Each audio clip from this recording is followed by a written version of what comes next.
हाँ जी दोस्तों, नमस्कार। मैं जसविंदर चहल राज चहल एकेडमी पर आपका स्वागत करती हूँ। जैसे कि दोस्तों आपको पता है, आपके अपने इस चैनल पर आपके लिए हमने अलग अलग सब्जेक्ट की आपकी क्लासेस शुरू की हुई हैं, ताकि आपको जो भी आपके आने वाले एग्जाम है, कॉम्पिटिटिव एग्जाम है, वो आपकी थोड़ी सी हेल्प हो सके। उसी के साथ हमने आपके लिए PYQ की क्लासेस शुरू की हैं और आज इसका ये हमारा सेकंड पार्ट है। और इसमें क्या है, हम जो 2020 का है, तो दोस्तों जो आपकी PYQ की इंग्लिश ग्रामर की सीरीज है, इसका ये दूसरा पार्ट है। और ये मैंने HTET का 2020 का क्वेश्चन पेपर आपका लिया है। ठीक है, तो बच्चों आज देखते हैं इसकी जो 15 नंबर की कॉमन इंग्लिश है, उसमें क्या क्या क्वेश्चन पूछे गए हैं। देखो, पहला इसका 46 नंबर का है, choose the part of sentence that is grammatically incorrect. ठीक है, जो इनकोरेक्ट है, इनमें से कौन सा पार्ट है ग्रामर का वो इनकोरेक्ट दिया आपको, मतलब एक तरह की एरर इसमें छांटने। देखो, that is twice I have been forgetting to bring my diary to work this week. ठीक है, तो क्या इसमें क्या बोला हुआ है, ये दूसरी बार है जब मैं अपनी डायरी लाना भूल गया हूं या गई हूं। तो बच्चों जैसे कि मैंने आपको सेंटेंस में करवाया था, कुछ आपको ऐसे वर्ड या वर्ब की फॉर्म लिखवाई थी जो क्या होती है, अपने हमेशा स्टेटिव फॉर्म में होती है, कभी भी हम उनको क्या है कंटिन्यूस फॉर्म में यूज नहीं कर सकते। ये इसका पार्ट ठीक है, दैट इज ट्वाइस। पर जो ये फॉरगेटिंग है, फॉरगेटिंग कभी भी क्या है कंटिन्यूस फॉर्म में यूज नहीं होती, हमेशा क्या है अपनी बेस फॉर्म में होती है या सेकंड फॉर्म में होती है। इसको कभी भी हम ING के साथ रिप्रेजेंट नहीं कर सकते। फॉरगेट का मतलब होता है भूलना, या तो हमें मतलब लगातार क्या भूल रहे हैं, कभी भी कोई चीज क्या है फॉरगेटिंग है वो लगातार नहीं हो सकती, एक मतलब स्टेटिक वो होती है वो। इसलिए क्या है यहाँ ये पार्ट है जो इसका क्या है गलत है। यहाँ आएगा आई हैव फॉरगॉटन। ठीक है बच्चों, जो फॉरगेट वर्ब है वो अपने हमेशा स्टेटिव फॉर्म में ही आती है, इसलिए जो इसका ये पार्ट हमारा गलत है। आई हैव बीन फॉरगेटिंग की जगह पर क्या आएगा, आई हैव फॉरगॉटन। ठीक है, अब देखो इसका जो सेकंड पार्ट है, fill in the blanks with the correct option. अब इनमें से जो मतलब हमें 4 ऑप्शन दिए होते हैं, इनमें करेक्ट भरने। देखो, of the twos novel, 2 novel में से दिस इज। देखो, अब यहाँ क्या दिया हुआ है, 2 नोवेल में से एक नोवेल की बात की है, मतलब क्या है उनका कंपैरिजन किया गया है। इंटरेस्टिंग, 2 नोवेल में से एक क्या है इंटरेस्टिंग है, मोर इंटरेस्टिंग, इंटरेस्टेड या मच इंटरेस्टिंग। मोर या मच में से देखो कौन सा इसमें मतलब फील करना होगा, यहाँ क्या आएगा मोर इंटरेस्टिंग। पहली बात तो क्या है, नोवेल है जो काउंटेबल नाउन है। और मोर क्यों आया, क्योंकि 2 नोवेल का क्या किया गया है, यहाँ कंपैरिजन किया गया, इसलिए यहाँ क्या फील करना होगा, more interesting. Of the 2 novel, 2 novel में से दिस इज मोर इंटरेस्टिंग, इन ये एक है जो क्या है इसमें मोर इंटरेस्टिंग है। तो यहाँ क्या आएगा हमारा सेकंड ऑप्शन ठीक है। मच और मोर का सिर्फ यहाँ डिफरेंस है, वो क्या है, नोवेल काउंटेबल है, इसलिए क्या है मोर है जो काउंटेबल है, इसलिए इसके साथ ये परफेक्ट जाएगा। अब इसका थर्ड देखो, change the narration. He said I have been spending a lot more time with my children. जैसे कि आपको मैंने पहले बताया था, जो चेंज द नरेशन होती है वो क्या होता है, हमारे टेंस से रिलेटेड होता है। ये आपको डिटेल में आपकी जो है इसका कॉन्सेप्ट मैं क्लियर करूंगी हमारी ग्रामर की क्लास में। अभी देखो इसको अटेम्प्ट करने की कोशिश करो। He said I have been spending a lot of more time with my children. He said की जगह पर क्या आएगा, ही टोल्ड। आई मतलब क्या है ये, यहाँ कुछ ऑब्जेक्ट होना चाहिए, ही सैड टू मी आएगा यहाँ, तो क्या है सैड टू का क्या बन जाएगा, he told me that he had been.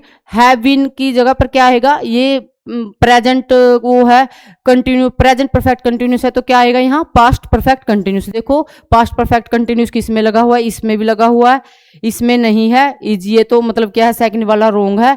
He had spent, यहाँ भी क्यों बीन नहीं लगाया हुआ, he had said that he spends, तो ठीक है।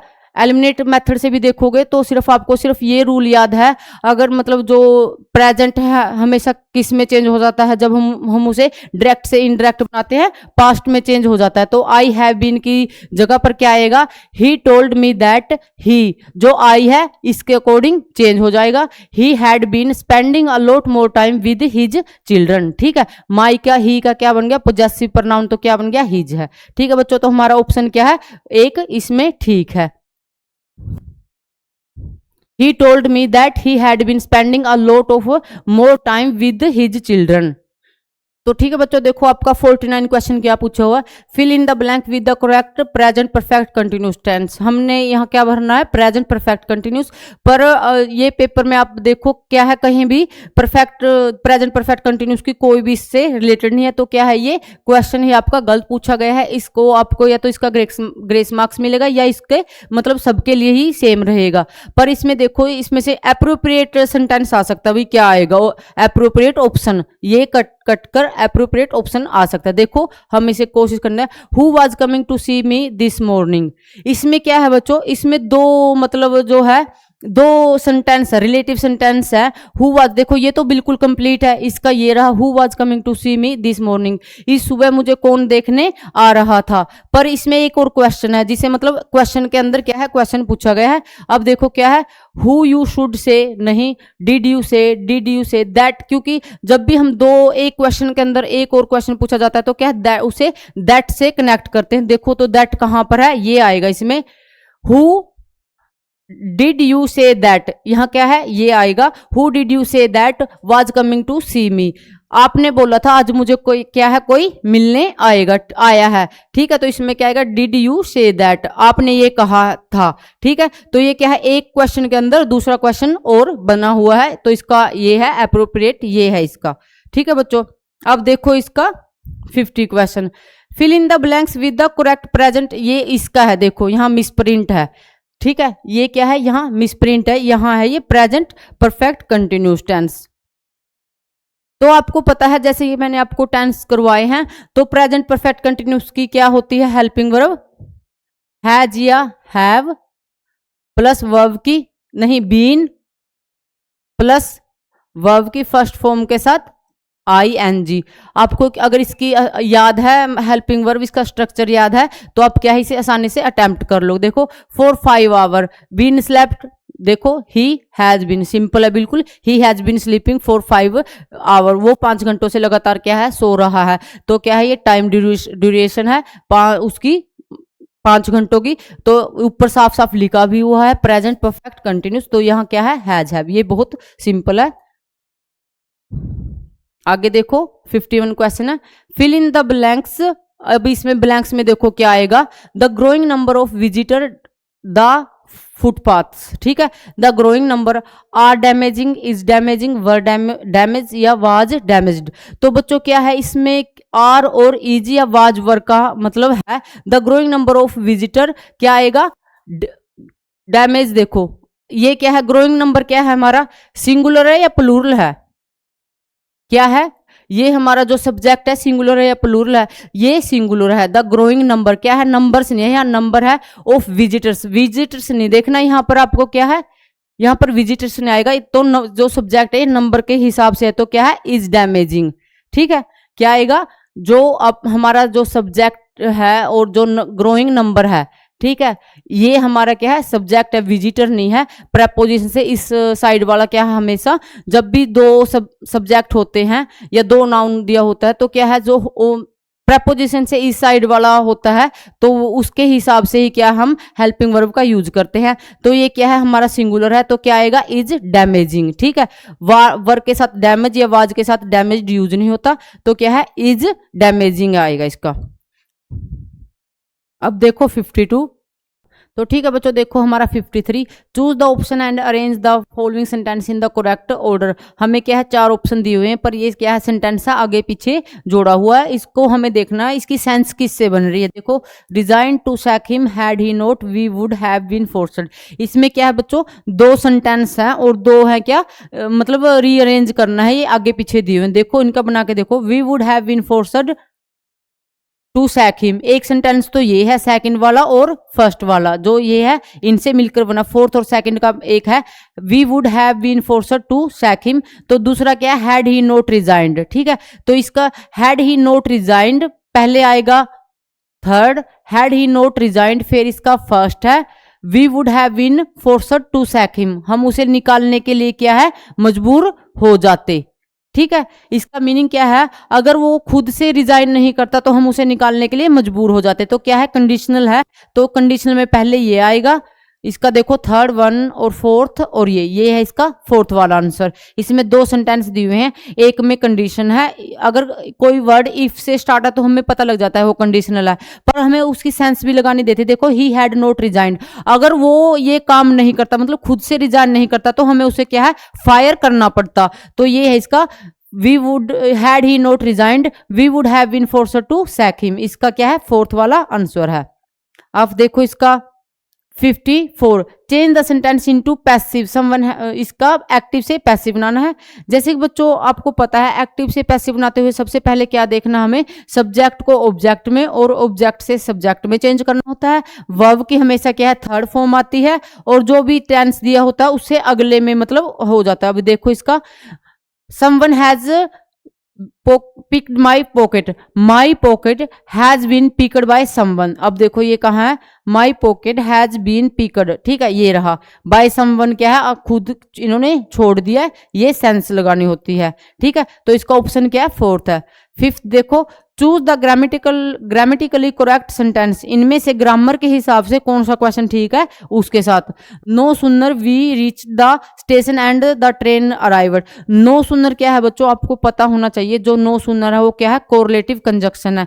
कोरिलेटिव कंजक्शन क्या है मतलब इसके साथ क्या है कोई दूसरा कंजक्शन भी यूज होता है, और नो सुनर के साथ हमेशा देन का यूज होता है, और इसके साथ डिड या हैड हेल्पिंग वर्ब आती है। देखो ये कंडीशन किस में पूरी होती है, इसमें तो है नहीं ये कंडीशन, ये नहीं है देन नहीं है। अगले वाले में देखो नो सुनर डिड की कंडीशन ठीक है, we reach the station then ये क्या है ठीक है, इसमें डिड का भी यूज है और देन का, तो हमारा क्या है ये मतलब आंसर इसका क्या है सेकंड है। पर इसका थर्ड वाला ऑप्शन भी हम देख लेते हैं। No sooner did we reach, did भी ठीक लगाओ, we reach the station then, ये देखो एग्जामिनर ने आपको कहां पजल किया हुआ है, देन और देन की क्या है इसमें स्पेलिंग में मतलब आपको जानबूझकर मिस्टेक डाले हुई, देन या देन बच्चों को समझने के लिए भी कौन सा देन यूज होगा, THAN देन वाला यहाँ यूज होता है, ये तो मतलब कोरिलेटिव है ही नहीं है इसमें, इसलिए गलत है। तो इसका क्या है ये कंडीशन सेंटेंस की सभी पूरी करता है। अब देखो इसका अगला 56 fill in the blanks with the correct option, correct option इसमें कौन सा है। दे स्लेप्ट साउंडली, बहुत आराम से सोए। हॉट थो वाज द नाइट, नहीं जो ये थो शब्द है ये हमेशा क्या है जोर देने के लिए किसी चीज के मतलब किसी ये किसी देखो ये जो हमारा ये क्या है सब्जेक्ट है इस पर जोर देने के लिए थो का यूज किया। हॉट थो वाज द नाइट, जो नाइट की गर्म हवा मतलब हवा कैसी थी गर्म थी, ठीक है एयर पर जोर दिया हो इसने, तो क्या है इसमें इसके साथ हमेशा एडजेक्टिव का यूज होता है। इसका स्ट्रक्चर होता है एडजेक्टिव प्लस तो प्लस जो भी हमारा मतलब सब्जेक्ट है या नाउन है उसके बाद हेल्पिंग वर्ब होती है। तो देखो ये कंडीशन कहाँ शुरू है, एडजेक्टिव प्लस थो plus subject plus helping verb. देखो ये कहाँ है हॉट थो हेल्पिंग वर्ब यहाँ यूज की है, तो ये क्या है गलत है। हॉट थो द नाइट एयर वाज, ये देखो पहले इसके साथ एडजेक्टिव लगा हुआ थो है, द नाइट एयर वाज क्या है रात की जो हवा है, ये ठीक है हमारे ये पूरी कंडीशन है। एडजेक्टिव है थो है सब्जेक्ट है और क्या है साथ में हेल्पिंग वर्ब बाद में लगी हुई है। हॉट वाज यहाँ नहीं आएगी, was hot although the night, although नहीं आता, तो क्या है हमारा जो सेकंड वाला ऑप्शन है इसमें ठीक है। अब देखो इसका 57, अगर बच्चों आपको थोड़े से ग्रामर के इनके रूल हैं आपको पता है और उसकी थोड़ी सी आपको आप सेंस लगा सकते हो सेंटेंस की क्या है, तो ये ग्रामर बहुत इजीली आप अटेम्प्ट कर सकते हो। Fill in the blanks with the correct option, ये इसमें क्या है ये नहीं है, करेक्ट ऑप्शन भरना है हमने। Things that Julie should be given the job, जो ये थिंग्स है आपको क्या पता है वर्ब की फॉर्म के साथ क्या लगा हुआ है एस लगा हुआ है, तो ये कौन सा टेंस है प्रेजेंट इंडेफिनिट टेंस है। और जब हमारी जो ये है मतलब वर्ब की फॉर्म के साथ एस या एस कब लगता है, जब हमारा सब्जेक्ट क्या होता है सिंगुलर होता है। देखो सब्जेक्ट सिंगुलर कौन है, नाइदर ऑफ अस, हम में से किसी ने भी, ये भी सिंगुलर है, ये नाइदर है, हाँ यहाँ अस की तरफ नहीं देखना, हम में से किसी एक ने भी नहीं सोचा, ये है वो प्रैक्टिकली एवरीवन मतलब हर एक ने, हर एक भी एवरीवन भी क्या है सिंगुलर है, ठीक है। ए नंबर ऑफ पीपल क्या है प्लूरल है, तो इसमें से क्या है हमारे दो ठीक है ऑप्शन फर्स्ट भी और सेकंड, इनमें से दोनों में से कौन सा भर सकते हैं, तो क्या इसकी सेंस बिल्कुल कंप्लीट है, तो हमारा ऑप्शन क्या है फोर्थ वाला ठीक है। To have a bee in bonnet means, to a bee in the bonnet क्या होता है, ये क्या इडियम है, इसकी हमें इसका मीनिंग बताना है। बी इन अ बोनेट क्या होती है, जैसे मधुमक्खी अपने छत्ते से बिल्कुल लगाव लगा होता है उसे, मतलब वो उसी की तरफ हमेशा अट्रैक्ट होती है, तो इसका मतलब होता है ऑब्सेस्ड होना, किसी चीज से बिल्कुल उसी के खाते पीते उठते बैठते उसी चीज के बारे में सोचना। जैसे मधुमक्खी हमेशा अपने छत्ते के बारे में सोचती है, ऐसे ही है, मतलब कोई हमारी हैबिट है या हॉबी है, उसी के बारे में बात करना और उसी के बारे में सोचना, इसका मीनिंग होता है। देखो, टू नो परफेक्टली, हर एक चीज को अच्छी तरह से जानना नहीं। समथिंग यू आर ऑब्सेस्ड, देखो ये है इसका कीवर्ड, ऑब्सेस्ड होना। बी जैसे अपने बोनेट से ऑब्सेस्ड होती है, ऐसे ही क्या है, मतलब समथिंग यू आर ऑब्सेस्ड, आप किसी चीज से ऑब्सेस्ड हो, इसका मीनिंग ये है।